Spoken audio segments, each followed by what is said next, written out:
बहुत समय पहले चीन के एक गांव में एक दिन एक अजनबी आए।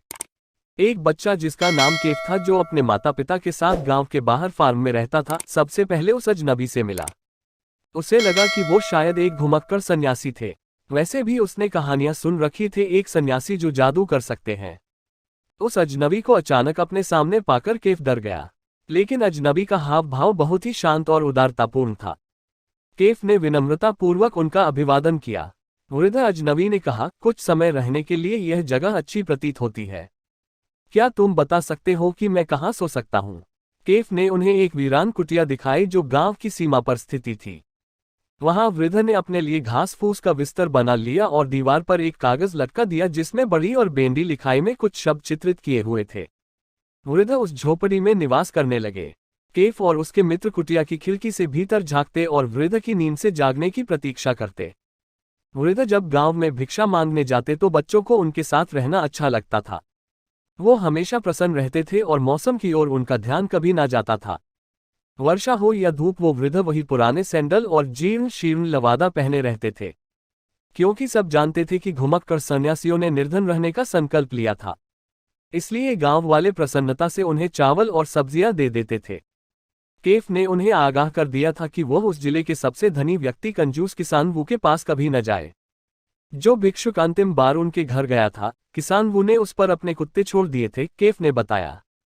क्योंकि बच्चे अक्सर उनके साथ रहते थे, इसलिए उन्हें ही सबसे पहले पता चला कि वृद्ध सन्यासी के पास कुछ अनोखी शक्तियां थी। एक सुबह वृद्ध ने देखा कि टोकरी बनाने वाले के बेटे ने एक पिंजरा पकड़ रखा था जिसके अंदर एक चिड़िया बंद थी। बेचारा पक्षी फड़फड़ा रहा था और पिंजरे की छड़ों से बार बार टकरा रहा था। अगर तुम पक्षी को छोड़ दो तो मैं तुम्हें एक जादू दिखाऊंगा, वृद्ध ने उससे कहा।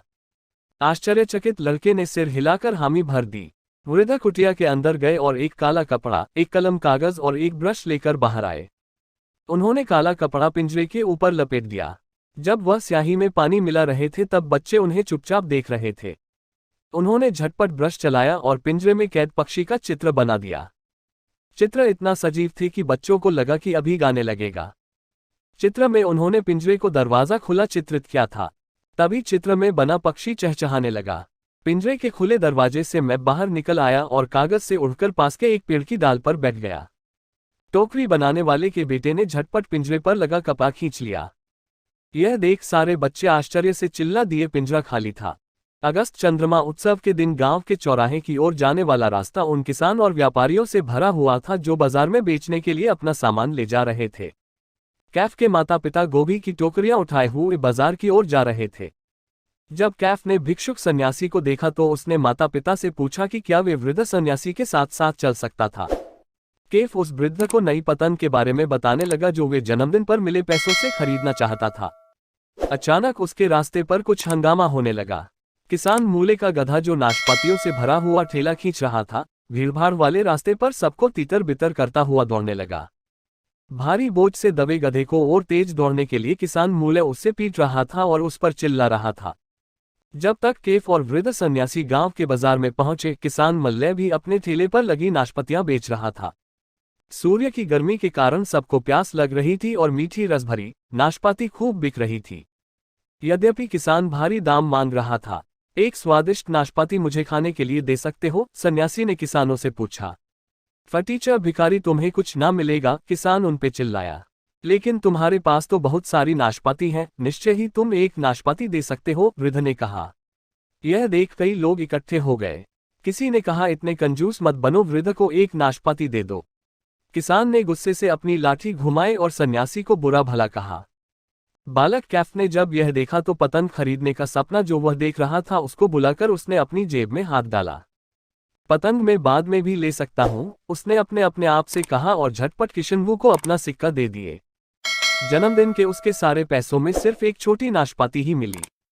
सन्यासी कहीं यह देखन न ले कि पतंग पाने की इतनी तीव्र इच्छा उसके मन में थी। फोन नीचे धूल भरी जमीन की ओर देखते हुए अपने दोनों हाथों में रखकर नाशपाती उन्हें भेंट की। झुककर धन्यवाद करने के बाद वृद्ध ने लोगों से बात की।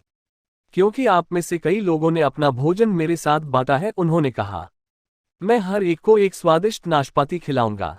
वह गांव के चौराहे में टहलते हुए आगे चले।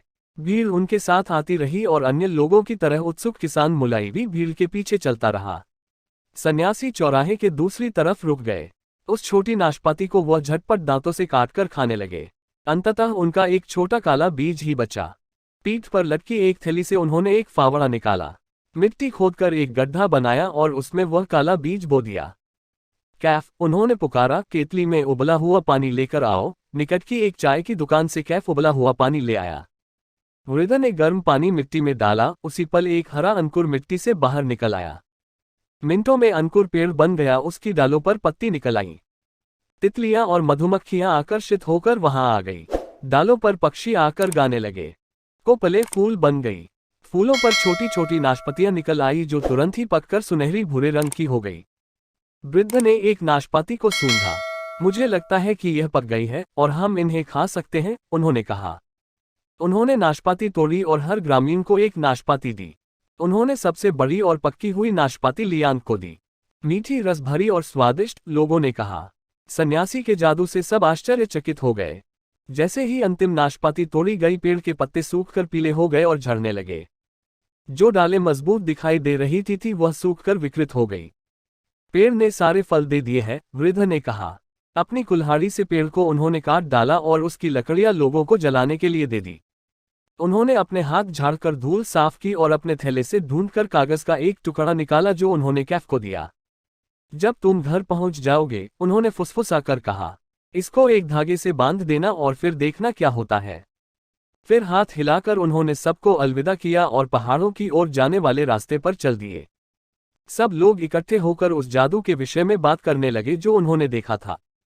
कैफ ने कागज का टुकड़ा अपनी जेब में रख लिया और अपने माता पिता को ढूंढने निकल पड़ा।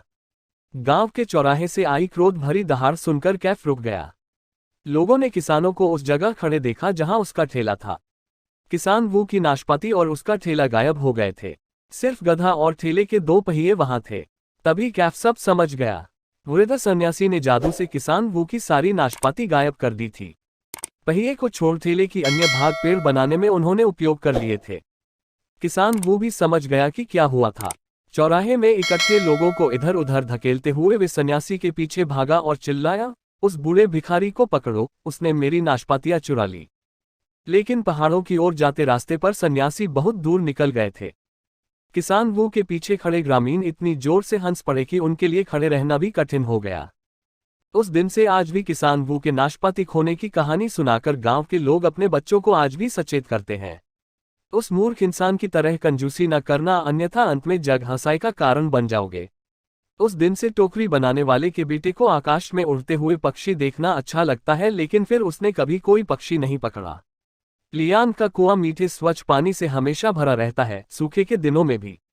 और जो कागज का टुकड़ा वृद्ध ने कैफ को दिया था वह एक विशाल शानदार पतंग बन गया। उत्सव पर जब पहली बार उसने पतंग को शाम के समय उड़ाया तभी वो जान गया था कि जितनी भी पतंगे उसने अब तक ली थी ये पतंग सबसे अधिक सुंदर और मजबूत थी। पतंग के माझे को पकड़े हुए और हवा में पतंग की पूंछ के फड़फड़ाने की आवाज सुनकर कैफ को लगा कि वृद्ध सन्यासी उसके निकट ही थे।